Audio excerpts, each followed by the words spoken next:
Hey everyone, this is Victor. I'm here with Patrick and Brian. They're students of mine who joined my program. This is part 2 of the case study. We did a case study with them a year or two ago. They were working on their first flip. I believe they had under contract. That's been sold. They have since completed 5 flips and a lot of wholesale deals. For the flips, for the 5 flips, they made 200K plus total profit. That's after all expenses, after all fees, before taxes, which is huge. So I just want to give an update of their journey, of their real estate journey, and how successful they've been, and inspire others, and all that good stuff, and share like what worked and what didn't work, and what they can potentially share from their experiences. So appreciate it, guys. Thanks for hopping on. Thank you. Thank you, my friend, and thank you for your help. Absolutely. No, absolutely. Yeah. So I'd love to get into this. So you guys, last we spoke, you're working on that first flip. How did that first flip go? Yeah, were there any hiccups? Did it go smoothly? How did it sell? Yeah, we'd just love to hear the details on how that first flip went. So yeah, the first flip, we bought that at a 115K at first. We got it down to 108K. Okay. About 27K down that we got from a PML. Nice. Rehab was about 45K. And we ended up selling it for 247K. And that's huge. Before taxes, before paying off the PML, was about 81K to us, to the company.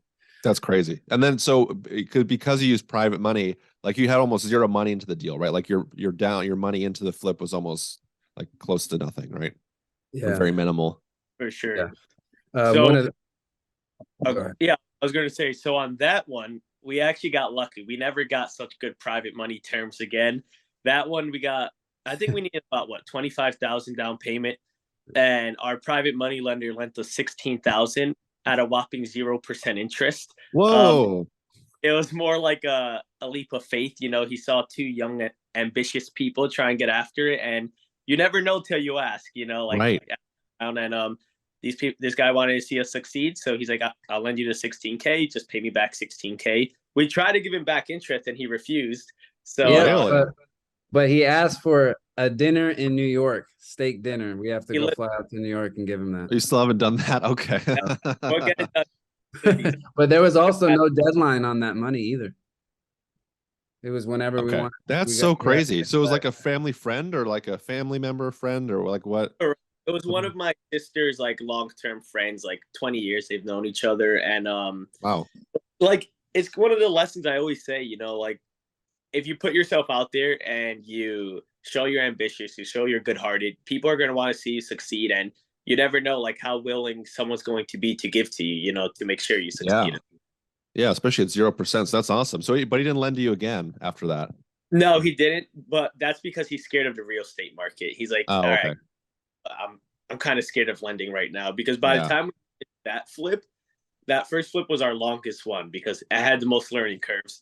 And I think it took 8 months, Patrick, maybe 9 months. Yeah, we actually bought that in 2021. 2021, and sold it in 2022. So 10 months total. Okay, so like 6 to 8 months of rehab. Okay, that makes sense. Not only that, Mr. Dewey wanted to hold the property from us selling it because he didn't do a great job on the rehab, and we were another contractor in there, and he decided to put a lien on the property and said, "You're not going to sell this thing." And over there, you could just do anything and put a lien on anything. Huh. That's crazy. So did he release the lien, or how did that end up working out? We paid him out to release the lien. Unfortunately. Okay. Well, you guys still made a profit. That's the biggest thing. Like, I know, like when you're in the weeds, some of this stuff sucks. Like, oh, maybe you overpay for renovations, or a contractor sucks, or whatever. But then you take a big picture, like, oh, we made 81K. So yeah. And the thing about it too, like real estate's very forgiving if you purchase at the right price. If you purchase at the right price. A lot of people, they want to force the deal to work, but I heard a pretty funny analogy. It said a good deal is like a hot girl. It doesn't take much analysis to know it's a good deal. That's a good one. Yeah, I like it. So, but that's the truth. Like if you see a good deal in front of you, it's a good deal. And if things go a little bit south, it'll be forgiving for the most likely. That's a good way to look at it. Yeah, as long as you buy right, everything else kind of takes care of itself. Okay, so that was the first flip. What about the other flips, like number 2, number 3, etc.? How do those go, and what were the numbers, if you're comfortable sharing? Yeah, you can go ahead, Patrick. So the second one was Westover. We call it Westover. We bought that for 162K. Sold for 262K. Okay. 27K down. And before taxes and everything and paying off PMLs, that was 76K. That's awesome. So another really good deal. Okay. And then how much did you put into that one, like repairs? That was about 50. Okay. It was, yeah, about 50. About 50. Okay. So another great deal. Did that one go smoother, or how did that one go overall? That one was pretty smooth. Okay. Yeah, it was pretty smooth as well. And that one, as Patrick mentioned, we also used private money to fund it. We did have interest on the private money, unfortunately. I think we gave him flat fee 15%. And again, it goes back to what I said, just put yourself out there, let people know what you're doing, and Yeah. you're never going to fund your opportunities or bring you deals even. And exactly. this was a funny situation. When we were underwriting the deal, I was just in Whole Foods looking at it on my computer, and one of my friends walks past me. I hadn't seen the kid in like a year and a half. And then we started chatting, and he ended up being the lender for that deal. You guys I don't know what sort of luck you guys got over there, but it seems to be working. So Ryan has all the luck. It seems like it. Yeah. Yeah. That's hilarious. Yeah. So that one went pretty smoothly. I can't say there was any hiccups. The one thing I could tell people to really be careful with, especially if you're doing things virtually, is to really get a lot of quotes and interview your contractors or handyman, whoever you're going to use. Because we ended up, how much was our rehab, Patrick? About 50.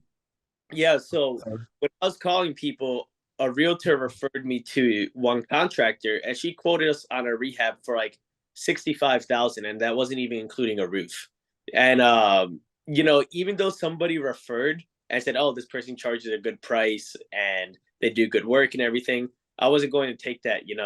Yeah. I'll just do that. You still have to do your due diligence and interview as many people as you can, really get a feel for them, get quotes, itemize bids, and then go there. Because it's easy to take the path of least resistance and, oh, a realtor referred this. This is a highly rated realtor. Let me just use this person. But you're going to lose hundreds of thousands if that's the path you take long run. And this is also the one we met Dalen, right? This is where Dalen was helping us. Dalen's a very good contractor. He's been helping us flips in Tennessee after That's awesome. Mr. Dewey. Right. Okay. No, that's a good way to look at it too. I know a lot of beginner flippers, like they just get one guy, one quote to do everything. And typically that quote is inflated, like even if it is referred, just like you guys are saying. It is best to like split it up, like, okay, painter, hire flooring guy, hire roofer, all that stuff. And that's another good point. Like just because someone's referred doesn't mean they're necessarily good. Someone's experience with someone doesn't mean you're going to have the same experience. I'd say it's a higher weighted bet in your favor. Like you're more likely to have a good experience, but not always, just like you guys experienced. So, and also I want to include in this.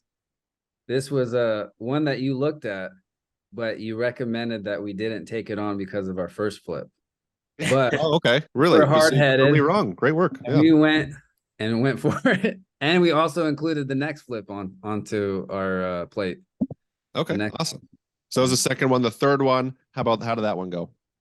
So it was in Florida, and for some backstory on the first two, those were both from wholesalers. So, joining real estate groups, real estate masterminds, things like that, each one was from a different real estate mastermind, from the mentor of the mastermind. And we just put the trigger quickly. As soon as they pumped out the deal, we were like, oh, this is a good number. We have to get it.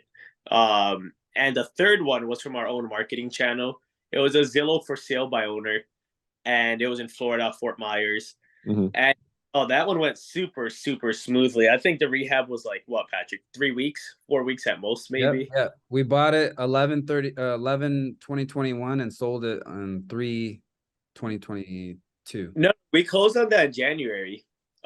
Because I remember there was a whole issue. The seller didn't want to close on during 2021 because of tax purposes. He wanted to be able to wait longer to pay his taxes. So I think we got it under contract November. Yeah, we got it in contract.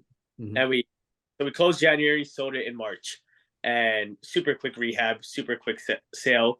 That one was a little iffy actually, because once we listed it on the market, we listed it aggressive because in 2022, January, February, March, the market was still really hot. Yeah. Yeah, so we listed it very aggressive. I thought it would sell at 250, but we listed at like 295 or something, and it got under contract with an investor. I think he's probably an Airbnb investor, and they got under contract, full asking price, and I don't know, 3 week close, cash offer. So we're like, Wow. oh, yeah, let's take it. And after he did the inspection, he was under contract at like 295. He came at us with a counter offer of like, what was it, Patrick? 120 or something. It was something like disrespectful. Like, That's I don't know, crazy. 150 or something like that. I'm like, what the heck? And we stood our ground, and like we were like, all right, we'll do like 275 or whatever we ended up closing at, and we weren't budging. And he acted like he was going to back out, and he ended up accepting and moving forward and closing. So That's crazy. yeah, people Sold at try 260. where they can on inspection, but we had a feeling he really wanted the property. I mean, it was a nice property, good area for Airbnb. So just be careful on your inspections. Don't get too emotional, and understand that like if it's a good flip and your numbers make sense, there's going to be someone else who wants the property as well. Yeah. Yeah, especially if the market's hot and you have a good sense of the market. Like if someone backs out, okay, cool. I'll just get the next buyer, Yeah. Any That's other great. input, Patrick? Well, that one was bought at about 160K, sold at 260. We before taxes and paying PMLs was 77K. Mm-hmm. Okay. And you put in 50 for that one? How much did you put on for that one? That one was like Less, right? 25 to 35. Okay. It 25, wasn't 35. a lot. Okay. That one was pretty quick. So, Yeah. Okay. So that was number 3. What about number 4? that was Date Palm with Santi. So Santi is a good friend of Mr. Brian here, and he does great work, awesome work. That one was purchased May 2022, and we sold in December of 2022. Purchase was at 210K. Rehab was about 55, and we sold at 335, and we got before taxes and PMLs 66K. Okay. Not bad. Yeah. Nice. Yeah. What about the last one here? Because I know you had some bumpiness on this last one and didn't go as well. So wanted to see if you want to share that one and what happened and what you'd recommend so it doesn't happen for other people. So just like Brian was saying, multiple inspections, possibly have somebody walk through the property. If you can see it, maybe, if it's a big project. This was condemned. I would probably say stay away from condemned unless you're, going to actually go see the property, because that kind of just the whole thing with getting it out of that label. I don't know, how long did that take us? Yeah, so I think you skipped a little backstory on that because we weren't recording when we were talking about it, Patrick. But yeah, so that property, when did we get it? I think we bought it in July. No, after that. It was right? June of 2022. Okay, so we bought it in like June, and the property was a hoarder house and vacant for like 10 years. So when we tried getting the inspection, like Patrick was saying, we really couldn't get that much information on it. We should have tried a little bit harder, but we already had successful flips, and we got a little naive, and we're like, this might be like 70,000 worst case scenario. And it ended up being what, like 130 or so, the rehab? Yeah. Yeah, Wow. something like that, significantly more. We thought we were gonna make like 56K, and that extra rehab budget pretty much wiped out all of our profit. I think we walked away with like 2K net. What was the original question, Victor? Like what happened with it? What went wrong? And yeah, we projected the rehab to be about 80K. yeah, and it was a lot more electrical stuff. Like, the Right. electrical company loved us. They would just keep, charging and charging and charging, and that was our biggest expense, was electrical. Yeah, for that property, it had everything you could think of. It had mold, it had termites, needed full electrical rewiring, needed to be replumbed. It had foundation issues that cost like 20,000. Damn. Yeah, I mentioned the termites. It pretty much had everything you could think Yeah, of. it was condemned too, which is a pain to get it like unclassified as. Yeah, Yeah. I've never done Well, that, but I've that heard. was a as well because in Tennessee it's a little bit like the Wild West. They don't care much about permits and all of that. So you could get a roof without a permit or ACs and stuff, and they're not really going to bat an eye as long as it passes the inspection. Yeah. Um, since that one got condemned, we had to get everything permitted, which costed a lot more money. You know, the Mhm. plumbing fixes, electric, everything had to get permits and use actual contractors. We had a handyman that did, you know, all the flooring, kitchen, like painting the cabinets and things like that. But all of the mechanicals and whatnot, those had to be through contractors, which probably added another 15 to 25,000 in expense. And that contractor is the best of the best. Mhm. Dave, Batman. Anytime we need him, we put the Batman emblem up in the sky, and he's calling Show us. some. That's funny. Yeah, he comes to help us. Yeah, And that's he awesome. did Okay. such amazing work that Yeah. it was only 3 days, and we got it under contract to be sold. That's awesome. With an escalation Yeah. clause because we had it at 375, and that's where we put it at. But there was an escalation clause of 425K, so they Okay. wanted that property. Yeah. Everybody, you know, giving it compliments, even neighbors that were coming to the property saying, "Hey, when is it going to be done? I want it. I want it." You know, Nice. so he did That's a good. good job. Well, you guys made something, made a little bit, or at least broke even. So, you know, that's not bad. Once you have a couple deals, you lose money. It's like, hey, maybe making a little bit is okay. Yeah, for sure. Yeah. Okay. Well, cool. No, that's exciting. And then how are you guys feeling about the future of flips? Like you've done your 5. Are you looking to do more in the future? Like what's been your experience? You go first, Patrick. No, I want to get into it. I want us to be like you, just having wholesalers that have no other buyers and buying up everything Send and it to me, yeah. 3 to 4 a year. But I mean, we have a lot more competition and stuff like that. But right now, with the correction and everything, I still think there's correction to continue on. But I mean, Florida is the hottest state right now. I would say everybody's moving there. It's the I can promised see land, that. like Brian It's said. a promised land. Yeah. Brian's already there. So yeah. Yeah, You gotta come exactly. and join us. Yeah. Yeah, no, for sure. Same deal, like Patrick said. I mean, I want to do more flips. I'm not rushing into it because of the market. I think it's pretty stable in certain parts of certain states, of Yeah. course. And like Florida along the coast is pretty stable. You know, there's certain areas I know of that were overinflated last year and, you know, the year prior. But for the most part, I think a home's price is pretty steady. I think I even saw a stat that like in the last 8 months, Miami home prices have still been going up, which I thought was crazy. That's crazy. Yeah. I think it went up like 10%, which was a significant amount. I thought that was crazy. But yeah, so there's still deals out there. I would just say, if I'm being 100% honest, I think it just takes a little bit more effort. And I think that's what kind of made us slow down. It's like the extra effort, looking for immediate paychecks. You know, there's a lot of psychology behind it. So like if you have the mental tenacity, like, all right, it might take me 2 times the effort and 2 times the time to find a deal, but I'm still gonna stick through it. We would still be getting a lot of deals, but we haven't bought one in a while just because we haven't put that effort. Because if hours every single week to get it, we would be, you know, every other month at least. Mm-hmm. And it makes sense. Yeah. Oh, go ahead. No, I was just gonna say that also, you know, we're diverting to other endeavors, like, you know, Brian's doing Wizard of Junk. Wizard of Junk is best in Florida. And then I'm starting up something. I'm doing a TC company for creative deals. So what's TC? Transactional coordinator. Oh, okay. Oh, I got you. Okay, cool. Yeah. So we do the paperwork for creative deals. And I think also we're shifting more from flips because, you know, we want to see a greater margin, but we're not seeing those, especially with wholesalers wanting to take everything, you know what I mean? And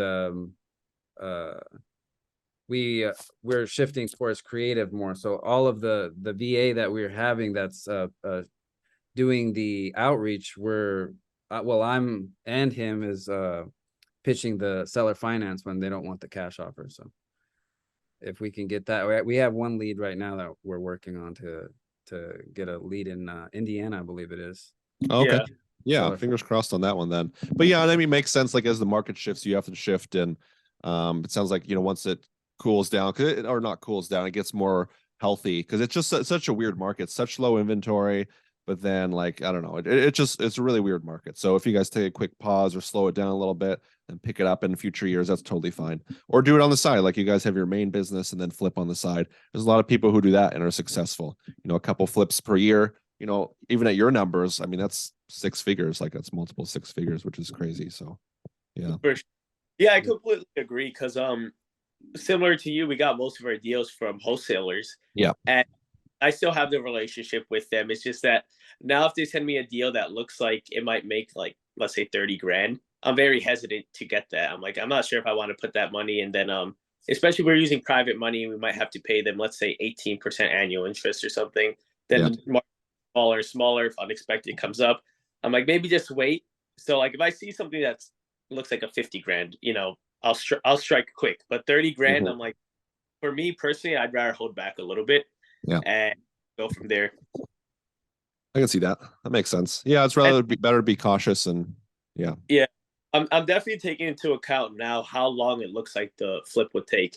Because I've seen some that look like it has a decent margin, but it looks like it'll take 5-6 months. Like it's a lot of work.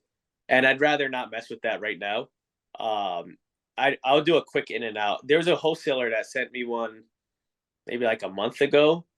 And it was just like a lipstick on a pig job. And it looked like 30 grand. And that's one that I would have gotten. But then he said the seller's backing out the contract or something. So That's too bad, yeah. The seller backed out on the MLS. That happens too. That happens rarely, but that happens too. Yeah. Cool. No, yeah, you guys have had quite the journey, and it's fine if you want to slow down, and that's okay, and that's cool. But you guys have got the 5, and we're successful there as well, so that's awesome. I mean, that in mind, would you guys recommend working with me? Oh, 100%. Yep, I do. And I've already recommended multiple people to you. That's right. Yeah, no, I appreciate that for sure. And I don't say it just because we're on the podcast, and I'm not getting paid to say this. This isn't a sponsored ad, but your mentorship, because Patrick and I bought a few different ones. Like we're in Sub 2. You've probably heard of it as well. I have, yeah.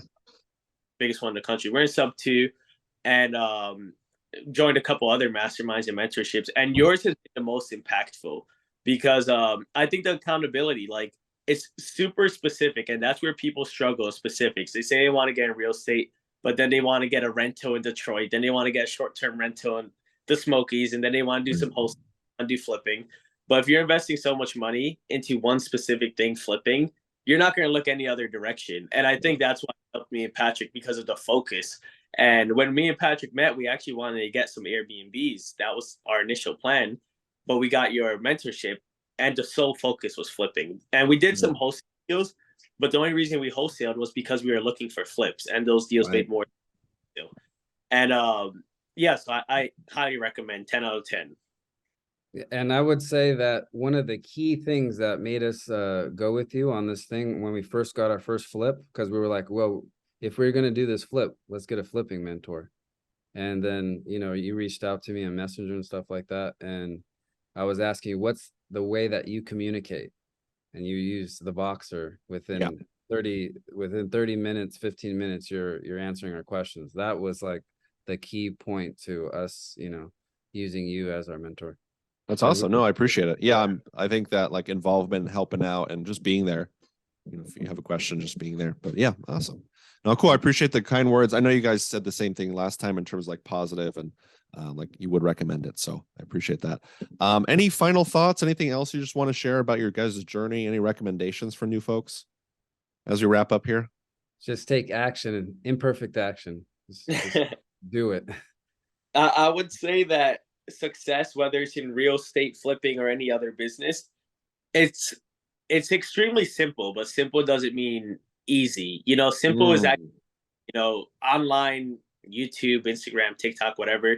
People make it seem a lot more fun and glamorous as it is. Like, like if I say we got most of our networking talking with other wholesalers, it sounds fun. It's like, oh wow, that's fun. But the boring truth is you look through 100 boring deals from wholesalers that aren't good deals, and you find a few people that, they're sending out good deals and everything. But it takes so much work and consistency. It's not as easy as, you know, you go out to some meetups and then you get get deals like that. I wish, Yeah, it's very simple, but I guess you could say it's boring. I don't find it boring. Some people might think it's boring, but it's very simple. Like, you don't need to be a rocket scientist for it, but you just need to consistently do the actions every single day. Like, if you're looking at 5 deals from 5 different wholesalers 6 days a week, it's impossible you're not going to get a deal in 2 months. Like, but you know, people look at 200 deals in 2 days and then not do it again for 3 weeks. That, you know, it's just like working out. You got to work out a little bit every shape, and you got to look at deals every day a little bit, and you're going to get deals. You do? I agree with that. Yeah, for sure. Okay. That's funny. Yeah. No, I agree with that. Like, you got to do it consistent. I think that's what trips a lot of people up. Like, you can't do it for a week and expect results. Like, it's months potentially. Like, I think it took 5 months for me to get my first deal, and that was cold calling. I sourced it on my own. And yeah, I mean, it just takes it's a long haul, you know, it's a long haul for sure. And a lot of people are like, I want to get rich next week. And it's like, no, that doesn't usually happen. But then they chase opportunities, like they chase this and then this and this, and they're chasing different directions, and they're kind of stuck, you know, 5, 10, 15 years from now. So exactly. And that's what I mentioned about the focus. You know, if you're getting a mentor for flipping, he's not, if I ask you for Airbnb advice, you're not going to make, oh yeah, go get this, you know, say, I just focus on flips. I think we've asked you about commercial, and you're like, well, that's not my forte. Like, I have no clue. Yeah. You know, I that because a lot of people would care more about their ego coming out as like a know-it-all, but you're not afraid to say, no, you know, I don't teach that. I'm just doing flips. Yeah. Anytime I've gotten out of like flips, like I did rentals and Airbnb, like I always felt like I got penalized, where like it didn't go as well, or I lost money, or maybe I didn't lose money, but it didn't go as well as I wanted. I wanted to be here, and it's here. So every time it's happened, I've gone on my focus, like I've been penalized. So that's why I'm very hesitant to give, you know, advice outside of it. Like for a commercial, like I have no clue. You know, I don't want to give you the wrong advice. And I've been wrong. Even on the flips, I've been wrong. You guys said on number 2, you're like, I said don't do it, and you guys did it and made a lot of money. So like, yeah, exactly. Even for flips, which is my focus, I'd say I'm mostly right, maybe 80% of the time right, 90% of the time. But for other stuff, it's like 50-50 or less. So you were just trying to protect us, though. We know that you were just trying to protect us. We were doing our first flip. Do you remember why I denied it? Do you remember why I said no? No. Trouble on the first flip, and then we were already looking to get a second one. Is like, maybe that's what it was. Oh, okay. So it wasn't I was denying the flip. I was just saying like, hey, be careful with doing. Oh, okay. Well, that's a different thing. Yeah. You said that there was money in it, but you said I don't recommend you do it because we had the first flip. Gotcha. Okay. That's okay. So I potentially was right on the second one. But yeah, a lot of I've had other students, like they take on too much. Like there was one student who took on like 5 flips at once, and they looked like good deals, all of them. And then it was just overwhelming, and it was just too much. You know, I was like, whoa, shoot, you know, it's too bad. So, and it didn't go well. That was the unfortunate thing. So that's why I've been hesitant. And with other students, like they take on 2 deals at once, and it's just too much, because you're going to learn so much on the first one that applies to the second one. So, okay. So that's helpful context, but yeah. Cool. Well, appreciate it, guys. It's been super helpful. Went into a lot of details, and really cool to hear your guys' success. I didn't know you guys were that successful and made that much. You did 5, but you did really well on all of them. So it's fantastic. Congrats. Thank you. Cool. Appreciate it, guys. Thank you so much. And until next time. Thank you, my friend.